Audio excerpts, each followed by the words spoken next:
Israel का ईरानी शहर अस्फहान के करीब न्यूक्लियर साइट पर हमला, मिसाइलों के जखीरे और लॉन्चिंग इंफ्रास्ट्रक्चर मुतासर। अस्फहान के करीब गवर्नर का कहना था कि इसराइली हमले में कोई जानी नुकसान नहीं हुआ, साइट से किसी खतरनाक मवाद का अखराज नहीं हो रहा। रमजान मुबारक शरेज को भी निशाना बनाया गया। इसराइल का 15 से ज्यादा ईरानी ड्रोन्स गिराने का दावा। खुजिस्तान में मुतादिद धमाके, 4 शहरी शहीद। बाज़दरान इनकलाब एयरफोर्स के कमांडर अमीन पुर जोधा की निशाना बनाने का दावा। गैलान के इलाका रश्त इंडस्ट्रियल सिटी में भी धमाकों की आवाज़ें सुनी गई। इसराइली वज़ीर दिफा के मुताबिक ईरानी सिक्योरिटी मरकज़ और मिसाइल बनाने वाली तनसीबात तबाह कर दी गई। ईरान का सुबह सवेरे इसराइल पर एक और हमला, फ़ज़ाई अड्डों, दिफाई तनसीबात और कमांड एंड कंट्रोल सेंटर को निशाना बनाया। जवाबी वार करते हुए 25 बैलिस्टिक मिसाइल दागे। तल अवीव, यरूशलेम और हीफा धमाकों से गूंज उठे। तल अवीव इमारत में आतिशज़दगी, दिमोना में एटमी रिएक्टर पर भी मिसाइल हमला। 20 लड़ाका तैयारों के साथ इसराइल पर बमबारी, हर तरफ आग और धुएं के बादल। बेरशेबा में टेक्नोलॉजी सेंटर मलियामेट। पासदारान इनकलाब का कहना है जनूबी इसराइल में फ़ौजी मराकज़, दिफाई सनतों, कंट्रोल सेंटर्स और फ़ज़ाई अड्डों को निशाना बनाया। हमलों में 136 ड्रोन्स का इस्तेमाल किया गया। न्यूयॉर्क टाइम्स के मुताबिक ईरानी हमले में इसराइली वज़ारत दाखिला की इमारत को भी निशाना बनाया गया।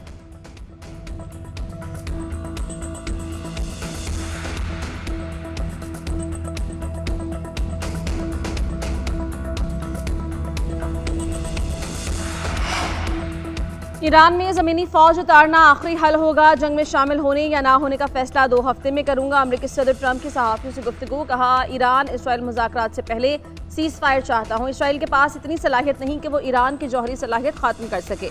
मेरे ख्याल में ईरान एटमी क़ुव्वत बनने के करीब था। ईरानी एटमी सलाहियत से मुताल्लिक़ तुलसीगाबाद का बयान दुरुस्त नहीं। इसराइल अच्छा जा रहा है, ईरान कम अच्छा जा रहा है। मैं इराक़ जंग के ख़िलाफ़ था, कहा था कि जंग करो तो तेल अपने पास रखो। नेटो को इतने अरसे से सपोर्ट कर रहे हैं, अब नेटो हमें सपोर्ट करे। चीन से अच्छे ताल्लुकात हैं, लगता है कि अमेरिका पाक भारत तिजारती मुआहिदा भी करवाएगा।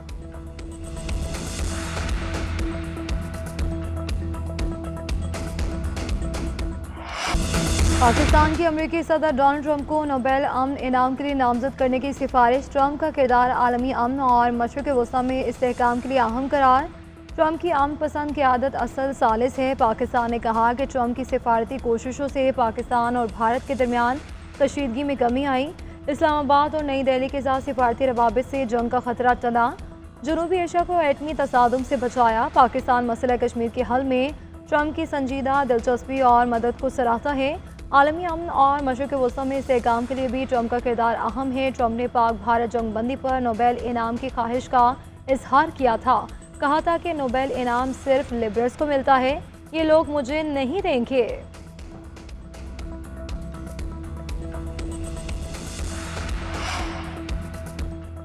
वज़ीर आज़म शहबाज शरीफ का अमरीकी सदर और फील्ड मार्शल की मुलाकात पर इज़हार इत्मीनान। पाकिस्तान अमरीका ताल्लुकात को अमली ताउन में बदलने पर इत्तेफाक। अमरीकी वज़ीर ख़ारजा मार्को रूबियो से टेलीफोनिक रब्ते में अमन की अहमियत पर जोर। वज़ीर आज़म ने कहा कि ईरान इसराइल तनाज़े का पुरअमन हल चाहते हैं।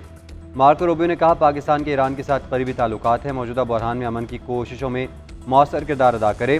शहबाज शरीफ ने कहा, पाकिस्तान अमन के लिए तामीरी किरदार अदा करने को तैयार है। भारत से तमाम तस्वीर तलब मसाइल भी हल होने चाहिए। मकबूजा कश्मीर सिंध ताश मुआहदा, तिजारत और इंसदादी दहशतगर्दी पर भी बात होनी चाहिए। वज़ीर आज़म ने सदर ट्रंप और मार्को रूबियो को दौरा पाकिस्तान की दावत भी दी।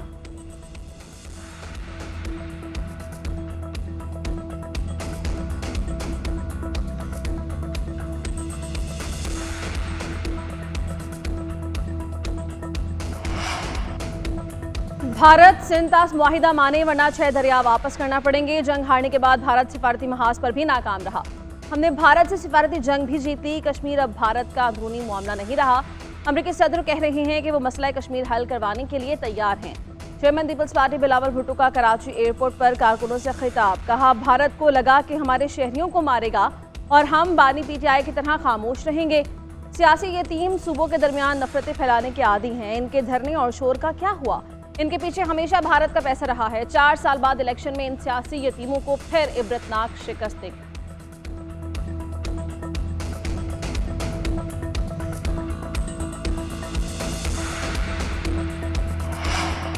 ईरान पर इसराइली जारियत के खिलाफ ओआईसी वज़ीर ख़ारजा का इजलास आज। तुर्क सदर रजब तैयब एर्दोगान इफ्तिताही सेशन से खिताब करेंगे। ईरानी वज़ीर ख़ारजा अब्बास अराग़ची इस्तांबुल पहुँच गए। पाकिस्तान की नुमाइंदगी नायब वज़ीर आज़म इसहाक़ डार करेंगे। ईरान पर इसराइली हमलों से मुतालिक पाकिस्तान का मौक़िफ़ वाज़ेह तौर पर पेश करेंगे।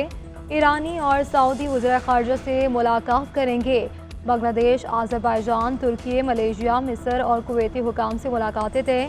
ओआईसी राब्ता ग्रुप बराए कश्मीर का इजलास कल होगा। मकबूजा कश्मीर की सूरत हाल पर गौर किया जाएगा।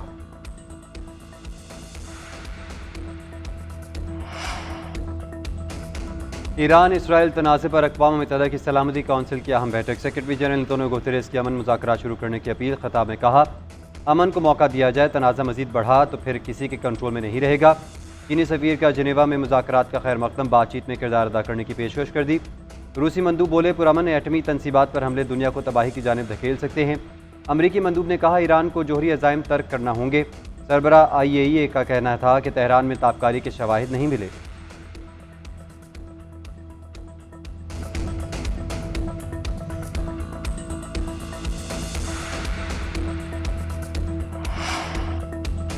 पाकिस्तान की ईरान के खिलाफ इसराइली जारहियत और गैर कानूनी इक़दाम की मज़म्मत। तेहरान के साथ मुकम्मल यकजहती का इजहार। सेहूनी हमले फौरी बंद करने का मुतालबा। पाकिस्तानी मुस्तक़िल मंदूब आसिम इफ्तिखार का सफारतकारी के जरिए मसला हल करने पर जोर। अक़वाम मुत्तहिदा के सलामती कौंसिल इजलास में खिताब करते हुए कहा कि इसराइल बैनुल-अक़वामी क़वानीन की खिलाफ वर्जी कर रहा है। जंग से कभी अमन नहीं होगा। ईरान के न्यूक्लियर प्रोग्राम का मसला डायलॉग से हल किया जाए। सलामती कौंसिल की जिम्मेदारी है कि इसराइली जारहियत को फ़ौरन रुकवाए।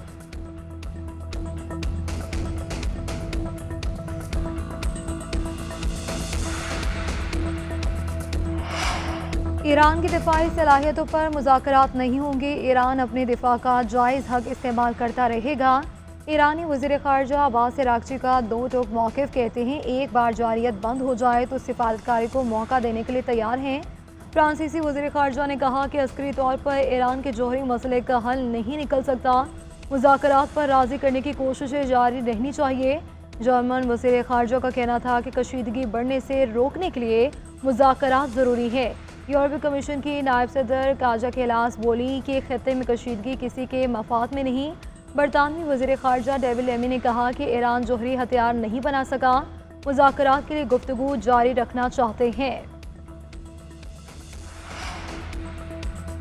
बानी PTI के खिलाफ इज़्ज़त का दावा। वज़ीर आज़म शहबाज शरीफ जराह के लिए सेशन कोर्ट लाहौर में वीडियो लिंक पर पेश। बानी के वकील ने सवाल किया कि बयान हल्फी में जिक्र नहीं कि आपको ओथ कमिश्नर के सामने किसने शनाख्त किया। शहबाज शरीफ ने जवाब दिया कि मुझे ओथ कमिश्नर बहैसियत वज़ीर आला पंजाब जानते थे। इन बातों पर पहले बहस हो चुकी है। हम सब का वक्त बहुत कीमती है, ऐसी बातों से मज़ीद वक्त ज़ाया होगा। बहुत सी पेशियाँ हो चुकी, अब तक मोहरों और दस्तखत के अलावा बात आगे नहीं बढ़ी। अदालत ने रिमार्क्स दिए। बानी PTI के वकील चाहते हैं इसी बहाने आपसे बार बार मुलाकात हो जाती है। वकील ने दावे में लीगल नोटिस मौजूदा होने का सवाल उठाया। शहबाज शरीफ ने नोटिस पेश करने के लिए मोहलत मांग ली। मज़ीद समाअत 23 जून तक मुलतवी।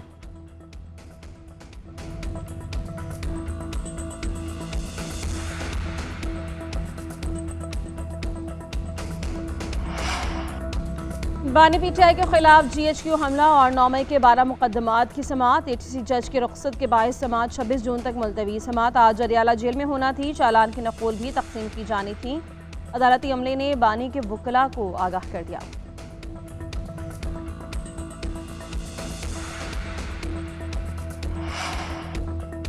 सूबे का बजट बानी PTI से मुशावरत के बगैर मंजूर नहीं होगा। कोई इमरजेंसी नाफिज करने की कोशिश की तो जाली हुकूमत एक दिन नहीं चलेगी। मुशर्रत इत्तलात बैरिस्टर सैफ का कहना है, अवाम अपने मैंडेट की तौहीन किसी सूरत बर्दाश्त नहीं करेंगे। खैबर पख्तूनख्वा असम्बली तहलील करने का अख्तियार सिर्फ वज़ीर आला के पास है। वफाकी और दीगर सूबाई हुकूमतें फॉर्म 47 के जाली मीनार पर खड़ी हैं। इन्हें गिराने के लिए सिर्फ एक धक्का काफ़ी है।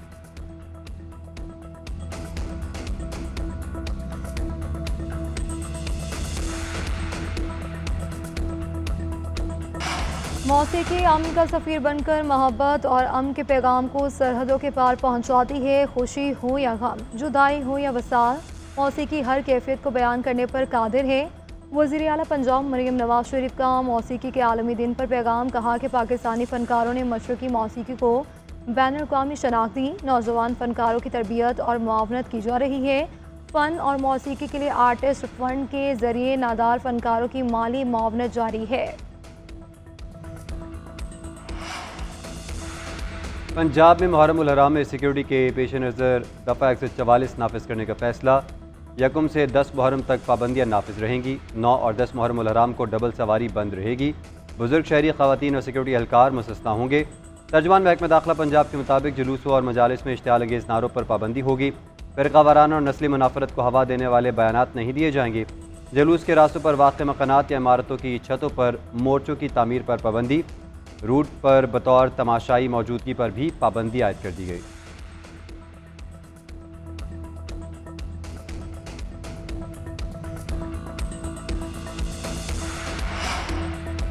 पंजाब में आज से प्री मानसून सीजन शुरू होने का इम्कान। पंजाब के बेशतर अजला में बारिश की पेशगोई। कश्मीर, केपी, इस्लामाबाद और गिलगित बल्तिस्तान में बादल बरसेंगे। गर्मी और हीट वेव की शिद्दत में कमी का इम्कान। मुल्क के दीगर इलाकों में मौसम गर्म और मरतूब रहेगा। बलूचिस्तान के बेशतर इलाकों में गर्मी की शिद्दत बरकरार रहेगी।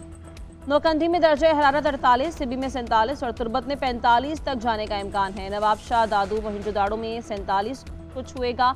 सक्कर में 44, हैदराबाद में 42 और कराची में 36 तक जाएगा।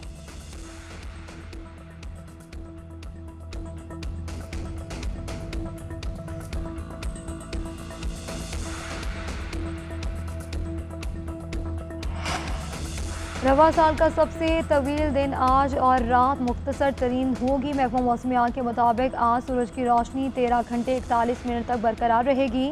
रात का दौरानिया 10 घंटे 19 मिनट तक होगा। शिमाली निस्कर के खित्तों में अगले 3 दिनों तक तुलुए आफ्ताब का वक्त यही रहेगा। सूरज गुरूब होने का वक्त तब्दील होता जाएगा। आज से दिन छोटे और रातें लंबी होती जाएंगी। 22 सितंबर को दिन और रात का दौरानिया तकरीबन बराबर हो जाएगा।